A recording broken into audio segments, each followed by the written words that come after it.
तो देखिए ये बयान उनकी तरफ से दिया गया और उन्होंने भी कहा कि न्याय जो है वो कोर्ट से ही मिलेगा। स्वामी प्रसाद मौर्य की तरफ से बात कही गई है। शहजाद अब्बास साहब हमारे साथ जुड़े हुए हैं। शहजाद अब्बास साहब, आपने भी सुना, मौर्य साहब तो कह रहे हैं कि यहाँ पर जो न्याय है वो तो कोर्ट से ही मिलेगा। ये बात आप भी कह रहे हैं कि केसेस कोर्ट में है और जाहिर है कोर्ट से ही न्याय मिलेगा। तो जो आपका प्रतिनिधिमंडल मुलाकात करने जा रहा है, बात रखने जा रहा है, ये शायद उस समय भी रखी जा सकती थी पहले, क्योंकि केसेस तो अभी भी है ना कोर्ट में।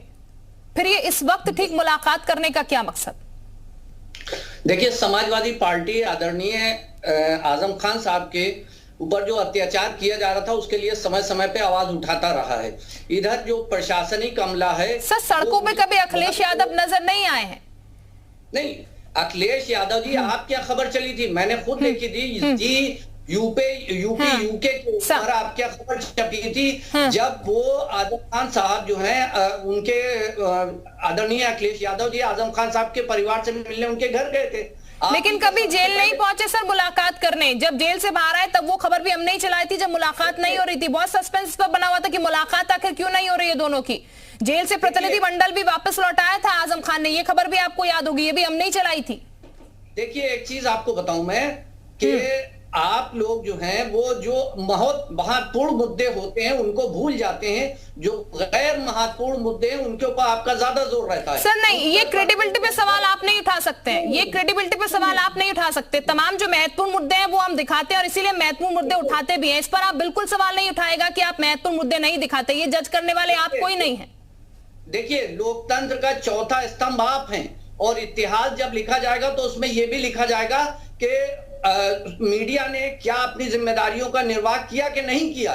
सबसे बात यह है, आप देखिए कि उत्तर प्रदेश के अंदर किस तरीके के जुल्म हो रहे हैं। स्वास्थ्य विभाग चरमराया हुआ है, कानून व्यवस्था नहीं सर, छिनैती, डकैती। ठीक सर, और पहले की स्थिति और अब की कंपैरेटिवली अगर बात की जाए तो सर वो तस्वीरें भी हम दिखा रहे हैं।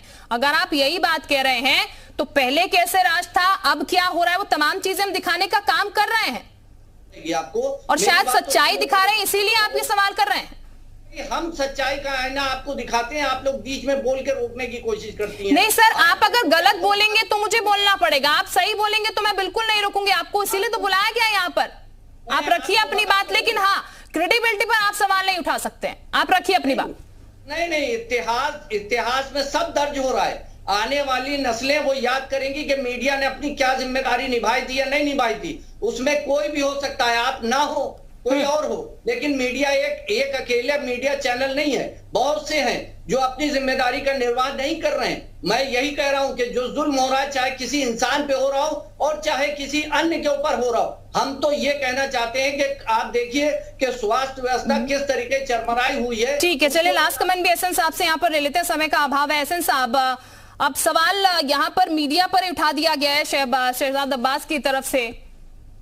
देखिए, आजम खान साहब के जो मीडिया एडवाइजर थे उन्होंने खुद कहा बिल्कुल कि समाजवादी पार्टी के लोग मिलने नहीं आ रहे। ना भारतीय जनता पार्टी कहा, न कोई एंकर ने कहा, न कोई किसी मीडिया के लोगों ने कहा। और ये मीडिया के द्वारा चलाई गई साक्षात दिख रहा है, बाइटो दे रहे हैं, पहली बात। दूसरी बात, मुकदमा कौन दर्ज कराया? 88 लोगों ने, जो लोकल के लोग हैं उन्होंने मुकदमा दर्ज कराया। वो अब की संपत्ति पे कब्जा कर लिया, किसी ने कहा हमारी जमीन कब्जा कर ली है। मैं तो कह रहा हूँ संवेदनाएं अब क्यों उनके साथ है, लेकिन ये संवेदनाओं से तो देश चलेगा नहीं। देश तो संविधान चलेगा। अगर वक्त की संपत्ति, सरकारी जमीन, फर्जी कागज से स्कूल, ऐसे आप कब्जा करेंगे, लोगों को गाली देंगे, भारत माता को बैन करेंगे, तौर पे आपके खिलाफ मुकदमा दर्ज होगा। और मैं कह रहा हूँ इसके पहले आदरणीय साहब ने जो फैसला दिया था वो भी कोर्ट ने फैसला दिया था, उसके फैसले का सबको सम्मानित। और स्वयं आजम खान जी ने कहा कि हम कोर्ट बिल्कुल एहसन साहब, कुल मिलाकर अब सवाल यही है कि जब याद आ गई है आजम खान साहब की, तो 2024 में क्या यहाँ पर सपा को उससे मिलने वाला? हालांकि सपा पार्टी के जो प्रवक्ता हैं वो मीडिया पर ही दोष मढ़ रहे हैं, लेकिन तमाम चीजें जब उनकी तरफ से सामने आती है तो वो भी मीडिया ही दिखाता है, चाहे वो बुरी हो या फिर अच्छी हो, और मीडिया के सामने ही वो चीजें जो हैं उनकी तरफ से रखी जाती है। बहरहाल आप सभी का बहुत शुक्रिया इस चर्चा में जुड़ने के लिए, और यहाँ वक्त एक छोटे से ब्रेक का।